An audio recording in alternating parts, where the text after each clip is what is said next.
Presenting The Broken Coin, another in the series of radio plays based on stories featured in the American Weekly, the magazine which is distributed to all Hearst Sunday newspapers from coast to coast. The Broken Coin was produced in the New York studios of the General Broadcasting Company. That section of Paris, known as Montmartre, and once famous for its nightlife and gaiety, is plunged in gloom. The playground of the world, as Parisians proudly called it, has become as lively as a burial ground. One quiet evening recently at the Chat Noir, one of the more ill-famed of night restaurants in the Rue Pigalle, Suzette Claudier, one of the ladies of the evening to be found there, is sitting alone at a table, idly turning a wine glass between her fingers as she meditates under the spell of the music of the cafe violinist.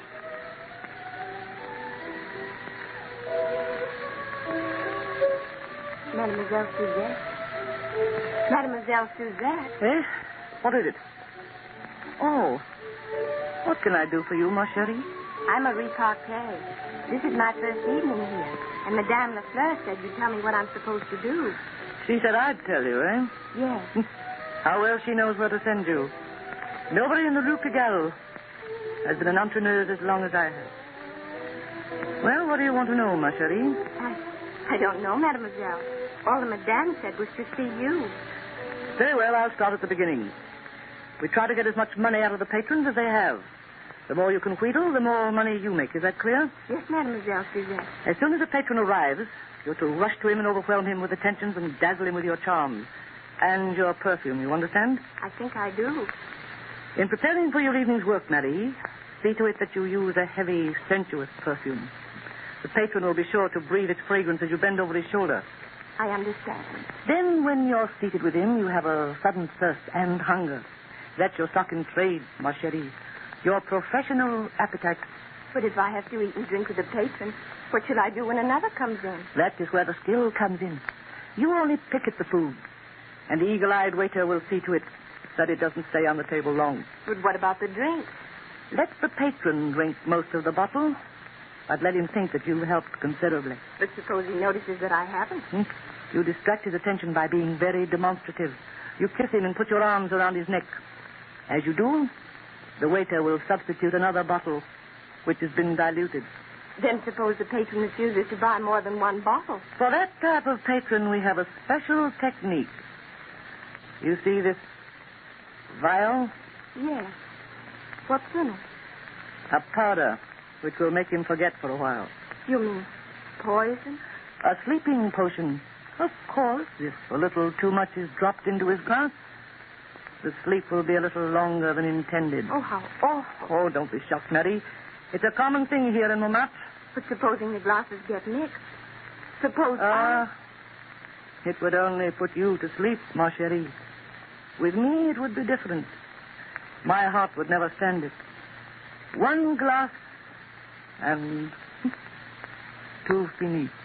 Oh, Suzette, have you ever administered a special treatment? Oh, yes, a few times. Oh, I never could do that. You won't have to, Sherry. Suzette will take care of that for you. All I'm supposed to do then is to get patrons to buy food and drink? As far as the cafe is concerned. But there's a pretty penny to be gained for yourself in other ways. How? Tell the patron a sad story. You have an aged mother to support, a ring you wish to get out of the pawn shop because of sentimental reasons.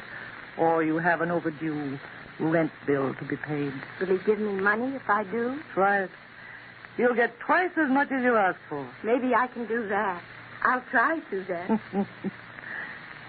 You're a pretty little thing. How old are you? 18.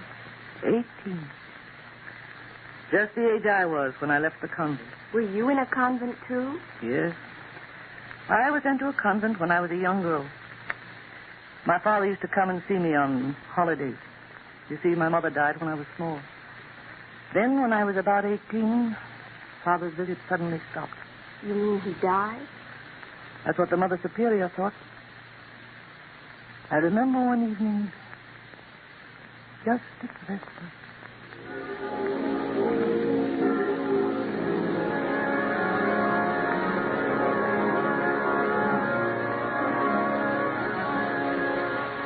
Suzette? Yes, Reverend Mother. I've something to say to you. Come in here a moment. Yes, Mother.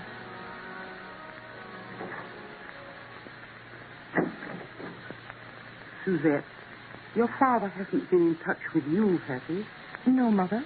He hasn't been in touch with us either. He used to come on all the holidays. It's strange his visits have stopped so suddenly, is it not, Suzette? He may be ill, Mother. In that case, I think he would have notified us in some way. Perhaps he went away on a business trip. Perhaps. But I think, and you must be brave, my child, I think he has passed on. Oh, no. Yes, my child. I know it is a shock to you. There's no other way to look at it. Now, the funds your father left for your education are nearly depleted. Have you any other relatives to whom you can turn for assistance? No, Mother. If Father has passed on, I'm alone in the world. There are two ways open to you. Enter the convent as a sister, or take what money is left and seek your fortune in the world. I shall give you a little time to think it over. You may go into Vespers now. Very well. Reverend Mother.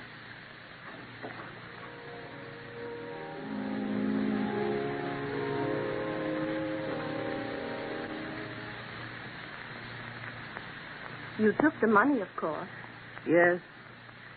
The Mother Superior gave me what was left, and a few trinkets my father had left in her care. Among them was this. Half a coin. How strange. My father took the first money he earned after he was married and broke it into two pieces. One part he gave to my mother, the other he kept himself. For good luck. This was her half of the coin. And you've kept it ever since. Has it brought you luck? Not the luck I hoped for. You see, I've never given up looking for my father, but I've never found him.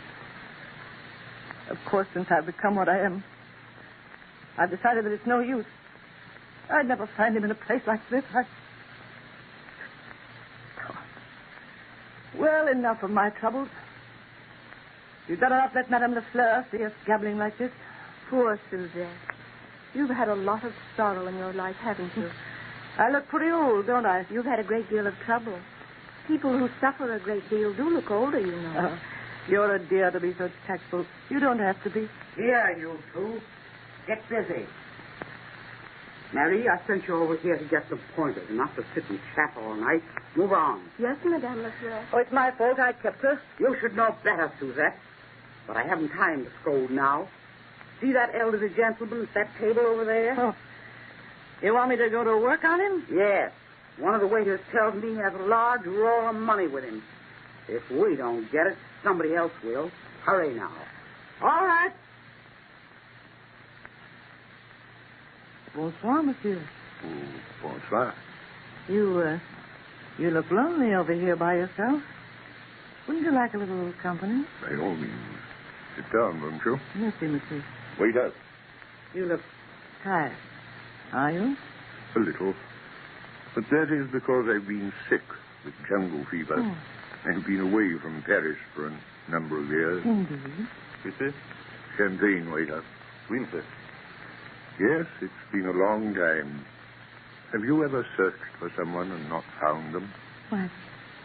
Why, yes. Yes, I have. Then you know how I feel. Discouraged, disappointed. I know. Tell me about it. You see, when I went away, I didn't have a chance to let anyone know where I was going. The opportunity to make a fortune in mining gold came to me so suddenly. Then, when I was able to get in touch with friends and relations, it was too late. That was too bad. Your family must have been frantic. I had only a daughter. I don't know what became of her. Perhaps she's married and has children of her own by now. Perhaps. Or maybe she went in for a career of some kind. You know, I like to think of her as being famous, even though I shall probably never meet her face to face. Well, it's quite possible she might be famous, isn't it? Of course. I'm sure it is what you dream her to be. I don't suppose I'd ever know her if we did meet. It's been so many years. I'm sure she'd recognize you, monsieur. I hardly think so. The fever has changed my appearance a great deal. There's only one way we could ever recognize each other. What is that, monsieur? A birthmark of some kind? No. By this. Oh, half a coin. Odd, isn't it? Well, my daughter has the other half. Wherever she may be. Excuse me, Suzette. Madame Lefleur wishes to speak to you. I'll sit with the gentleman while you're gone. Yes, I must see madame. Excuse me, monsieur. Certainly. What's got into you this evening, Suzette? You've done nothing but talk. Yes, madame. Now, the gentleman evidently isn't going in for drinking this evening. We'll have to put him to sleep some other way. The powders? Oh, no. Don't be a fool, Suzette. Why, you've never acted this way before about the powders. What's the matter? But I... Oh, nothing, madame. Very well, then. You'll do as I say. Give the gentleman the powders, you mean? That's already been taken care of. Madame! See? The waiter's placing the champagne glasses on the table even now. Oh. The one in front of him contains the slumber potion. A generous one, by the way. Oh, no. What's wrong with you tonight, Suzette? If your gentleman has a weak heart like you, can I be blamed? I must get back to the table at once, madame. But certainly. Get his wallet. Be sure you'll get his money before he leaves here. Understand? I'll be waiting for you in my room.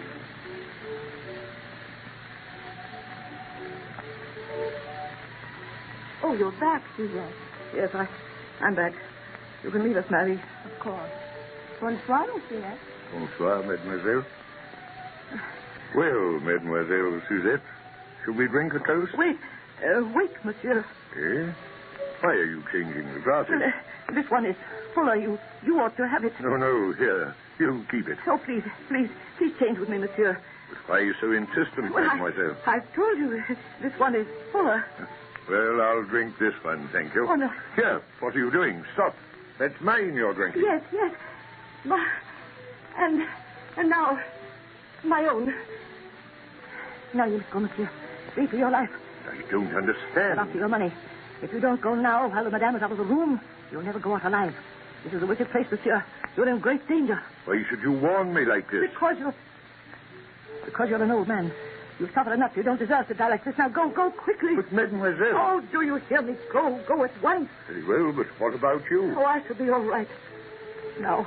As you please. Au revoir, mademoiselle. Au revoir, monsieur. And God bless you. Suzette? Why, what's the matter? Why, you're scared. Yes. What is it? Are you ill? Oh, madame! My father. You think me ill. You must always think me so. Mother, I found him. I found him.